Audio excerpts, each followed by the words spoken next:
ଅଧୟ ସାନ ଭାଇ ଦିନୁ ଏବଂ ଆମ ଗହଣରେ ଉପସ୍ଥିତ ଥିବା ବନ୍ଧୁ ଆଦିତ୍ୟ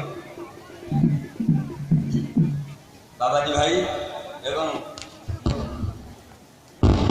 ଗହଣରେ ଉପସ୍ଥିତ ଥିବା ଜଗଦୀଶ ବାବୁ ଆଜି ଦିନୁ ମୋତେ ଡାକି କହିଲେ ଭାଇ ଆଜି ଅନୁଷ୍ଠାନରେ ଆପଣ କିଛି କହିବାକୁ ହେବ।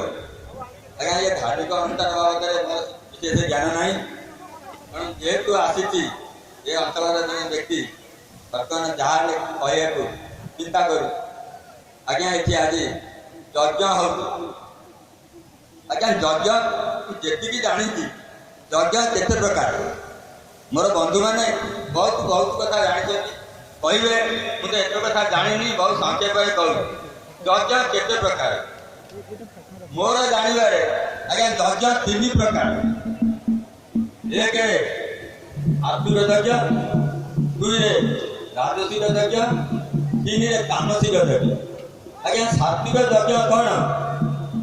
ଯେଉଁ ବନ୍ଧୁମାନେ ଆଗ୍ରହରେ ଯଜ୍ଞ ଆରମ୍ଭ କଲେ ଆଜି ଏଠି ଚାଲିଛି ସାତ୍ବିକ ଯଜ୍ଞ। ତୁ ମନୋବଳ ଅଛି ଆଗ୍ରହ ସହକାରେ ଯଜ୍ଞ କାର୍ଯ୍ୟ ହେଲା ସାତ୍ବିକ ଯଜ୍ଞ। ଆଜ୍ଞା ରାଜସିକ ଯଜ୍ଞ, ଆଜ୍ଞା ରାଜସିକ ଯଜ୍ଞ କ'ଣ? ରାଜା ମହାରାଜା ମାନେ ବହୁ ଆଗକୁ ଯିବେ ବୋଲି, ବହୁ ଧନ ସମ୍ପଦ କମେଇବେ ବୋଲି ସେମାନେ ରାଜସିକ ଯଜ୍ଞ କରନ୍ତି। ଯାହାର ଅନେକ ଉଦାହରଣ ପୌରାଣିକ ମତବାଦରେ।